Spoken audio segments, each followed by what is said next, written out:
దినాల్లో ఉన్నాం, కడవరి దినాల్లో ఉన్నాం, వధ దినాల్లో ఉన్నాం. కాబట్టి దేవుని యొక్క వాక్యాన్ని రానున్న దినాల్లో బైబిల్ కరువైపోయే పరిస్థితి కూడా వచ్చే సందర్భాలు కూడా మనకు కనపడుతున్నాయి. ఏదినప్పటికీ అందుకనే మొదటి కీర్తనలో జ్ఞాపకం చేసుకున్న రీతిగా యెహోవా ధర్మశాస్త్రము దేవారాత్రము ఆనందించు దాన్ని ధ్యానించేవాడు ధన్యుడు అనే మాట రాయబడింది. కాబట్టి ఈ వాక్య మాటలను మనం కంఠస్థం పట్టేయాలి. ఏం చేయాలండి? ఈ రోజు పరిశుద్ధ గ్రంథాలు కొన్ని మాటలు మనము చదువుకుని వాటిని మనం కంఠస్థ పట్టేయాలి. కంఠస్థ పట్టినప్పుడు నువ్వు బాధలో వేదనలో ఆదరణ లేక శాంతి సమాధానం లేక ఎవరిని నమ్మాలో తెలియని పరిస్థితిలో ఎవరి మాట వినాలో తెలియని పరిస్థితిలో ఏ విధంగా ముందుకెళ్లాలో తెలియని పరిస్థితిలో ఈ మాటలు నీకు సమాధానం ఇస్తాయి. దేవుని స్తోత్రం. హల్లెలూయా. ఈ మాటలు నీకు సమాధానపరిస్తే నువ్వేం చేయాలో చెప్తే, నువ్వు ఎలా బ్రతకాలో చెప్తే, ఎలా మాట్లాడాలో చెప్తే, ఎలాగ నువ్వు బలపరచబడాలో చెప్తే నీకు ఈ త్రోవను ఇది ఏం చేస్తుందంటే చూపిస్తుంది. నువ్వు అనుకోని వారు నీ జీవితంలోకి వచ్చి వారు నీకు మార్గంను తెలియజేస్తారు. దీని అంతటికీ మనకు కావాలంటే వాక్యము పరిపూర్ణమైనది. మరి చదువుకునే వాళ్ళు ఉన్నారు కదంటే ఆడియో బైబిల్ కూడా ఉంది. ఆడియో బైబిల్ కొద్దివేళ చెల్లించినట్లయితే ఎవరికైనా కావాలితే నేను ఏర్పాటు చేస్తాను. ఆ ఆడియో బైబిల్ మీరు కొనుక్కుని ఆ మాటలు వినటం వల్ల మీరు ఎంతో మీకు శాంతి సమాధానం మీ జీవితాల్లో అది తెలియజేయబడుతుంది. ఈనాడున్న వ్యాధులు బాధలు లేకపోతే ఇరుకుల ఇబ్బందులు కారణం ఏంటంటే సోషల్ మీడియాలో మనం చూస్తున్న పోస్టులు, సోషల్ మీడియాలో ఎవరో మాటలు ఆలకించడం వల్ల, ఎవరో మాటలు వారి ఇలాగుంటే ఆరోగ్యం కలుగుతుంది, ఇలాగుంటే ఆరోగ్యం కలుగుతుంది అనుకుని అనేకమైన మాటలు ఆలకించడం వల్ల మనము చూస్తుంటాం. మొన్నటి దినాన్ని పేపర్లో ఒక సంఘటన చూశాను. కూర్చోవాలి బాబు. ఉమ్మెత్త కాయ తెలిసి ఎవరికన్నా ఆ కూర వండుకుని తినేశారు. ఒక జగంపేట దగ్గర ఒక కుటుంబం వాళ్ళు ఈ పోస్ట్ చూశారంట సోషల్ మీడియాలో. చూస్తే ఎవరో చెప్పారంటే ఏ వ్యాధులు బాధలు రావు తింటేనంటే ఇప్పుడు తోటకూర గోంగూర వండుకున్నట్లుగా వాళ్ళు ఏం చేశారంటే ఈ ఉమ్మెత్త ఆకులు ఆ సాంబారి తర్వాత అదే పచ్చడి చేసుకుని తినేశారు. మొత్తం అందరూ కూడా హాస్పిటల్కి వెళ్ళవలసిన పరిస్థితి ఏర్పడింది. పిల్లరా ఏది మనము ఈ లోకంలో చాలా వార్తలు ఈ సెల్ వచ్చిన కాంచి మన ఆధ్యాత్మిక జీవితంలో ఎన్నో లోటుపాట్లు జరుగుతున్నాయి. కాబట్టి దాన్ని తక్కువగా అవసరమైతేనే దాన్ని చూసి లేదా పక్కన పెట్టి ఈ బైబిల్ని మీరు చదివితే చదువున్న వాళ్ళందరూ కూడా బైబిల్ చదవండి. ఒకవేళ నేను చదువుకోలేదండి నేను ఎలాగనాలంటే దేవుడు దానికి కూడా ఒక అవకాశాన్ని మనకి ఇచ్చాడు. ఆడియో బైబిల్ ఉంది. ఆ మాటలు వినండి. దేవుని యొక్క మాటలు తప్పనిసరిగా మీ జీవితంలో ఆదరణ కలిగిస్తే ఉన్నతంగా నిలబేస్తే, అంతేకాకుండా నువ్వు ఎక్కలేని ఎత్తైన కొండ మీదకి దేవుని యొక్క వాక్యం ద్వారా దేవుడు నిన్ను ఆయన మాట విన్నప్పుడు ఆయన ఎక్కిస్తాడనే విషయాన్ని మనం మర్చిపోకూడదు. మనం చదువుకున్న 101వ దావీదు కీర్తనలో దావీదు గారికి ఉన్న ఒక ప్రాముఖ్యమైన గుణం ఏంటంటే ఆయన దేవుని యొక్క నామాన్ని ఎప్పుడు కూడా ఆయన మహిమపరిచేవారు. దేవుని నామాన్ని ఎప్పుడు కూడా ఆయన్ని స్తుతి చెల్లించేవారు అన్నమాట. దేవుని నామాన్ని ఆయన పదే పదే జ్ఞాపకం చేసుకుని ఆయనకి కృతజ్ఞతాపూర్వకంగా జీవించిన ఆ జీవిత విశేషాంశాలను మనం దావీదు గారి జీవితంలో చూడవచ్చు. కాబట్టి చదువులేని వారు కూడా చదువుకోవడానికి నేను అది కూడా అవకాశం ఇస్తాం. నేను బైబిల్ చదవాలి నాకు చదువు కావాలన్న వాళ్ళకి తప్పనిసరిగా పరిచయం ద్వారా మేము నేర్పిస్తాం. అటువంటి వాళ్ళు ఎవరు ఉంటే అది కూడా నాకు చెప్పండి.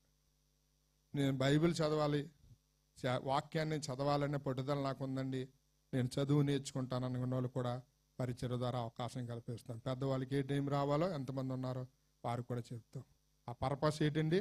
బైబిల్ చదవాలి. ఇది నేర్చుకుని ఇంకోటి చదవటం కాదు. ఇది నేర్చుకుని ఏం చదవాలంటే బైబిల్ చదవాలి, వాక్యం చదవాలి. కాబట్టి పిల్లరా 101వ దావీదు కీర్తనలో సమయం లేదు కాబట్టి మనం ముందుకు వెళ్దాం. తర్వాత ప్రకటనలో ఇంకా విషయాలు మనం జ్ఞాపకం చేసుకుందాం. దావీదు గారు 101వ కీర్తనలో మొదటి వచనంలో రాయబడిన గొప్ప మాట ఏంటంటే నేను కృపను గూర్చి న్యాయం గూర్చి పాడుదును, యెహోవా నిన్ను కీర్తించుదును. నిర్దోష మార్గమున వివేకముతో ప్రవర్తించుదును. చాలండి పిల్లలు. నేను కృపను గూర్చి న్యాయం గూర్చి ఏం చేస్తానంటే నేను పాడదును అనే మాట మనకు కనపడుతుంది. యెహోవా నిన్ను కీర్తించుదును, నిర్దోష మార్గమున వివేకముతో నేను ఏం చేస్తానంటే ప్రవర్తించుదనే మాట మనకు కనపడుతుంది. దేవుని యొక్క కృపను మనము ఇంకా ఈ మాటకి అర్థం లేదు. ఇంకా ఇంతని మనము ఆ యొక్క ఇంత సామర్థ్యము లేకపోతే దీనికి ఇంత అర్థమని మనం చెప్పలేం. అదే దేవుని యొక్క కృప. మనందరం బ్రతుకున్నామంటే ఎవరి కృప అంటే దేవుని కృప. ఒక మనిషి సజీవ లెక్కలో ఉన్నాడంటే అది దేవుని కృపే. ఈ పరిశుద్ధ గ్రంథం మన చేతులు రావడానికి దేవుని యొక్క కృపే. మన జీవితంలో మనం రక్షణ పొందడానికి దేవుని యొక్క కృపే. మన జీవితంలో మనం బ్రతకడానికి దేవుని యొక్క కృపే. ఇప్పుడు ఈ మాటను మనం జ్ఞాపకం చేసుకోవాలి. దావీదు గారు ఆయన చేసిన ప్రతి పనిలో కూడా ఆయన ప్రాముఖ్యంగా జ్ఞాపకం చేసుకున్న మాట ఏంటంటే ఆయన కృపగలగ దేవుడు నన్ను ఏం చేశారంటే ఆయన నిలబెట్టారనే మాటను ఆయన జ్ఞాపకం చేసుకున్నారు. ఇది నా ప్రియ సహోదరి సహోదరుడా, మన జీవితంలో వెళుతుండొచ్చు, లోటు ఉండొచ్చు, లేకపోతే అనేకమైన సమస్యలు గుండా నువ్వు వెళ్ళవచ్చు. కానీ దేవుని యొక్క కృప నిన్ను ఏం చేస్తుందంటే అది నిన్ను లేవనెత్తుతుంది, అది నిన్ను నిలబెడుతుంది. ఆయన మాటను ఆయన సన్నిధిని వదలకుండా ఉన్నప్పుడు, ఆయన సహవాసాన్ని వదలకుండా ఉన్నప్పుడు, ఆయన మాట ద్వారా నీ జీవితాన్ని నువ్వు నిలబెట్టుకున్నప్పుడు అది ఆయన యొక్క కృప ద్వారా ఎన్నో కార్యాలను దేవుడు జరిగించారు.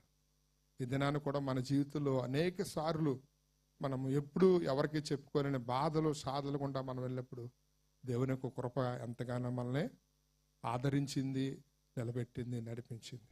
బైబిల్ గ్రంథంలో ఎన్నో ఆయన జరిగించిన కార్యాల కొరకు ఎన్నో విషయాలు రాయబడి ఉన్నాయి.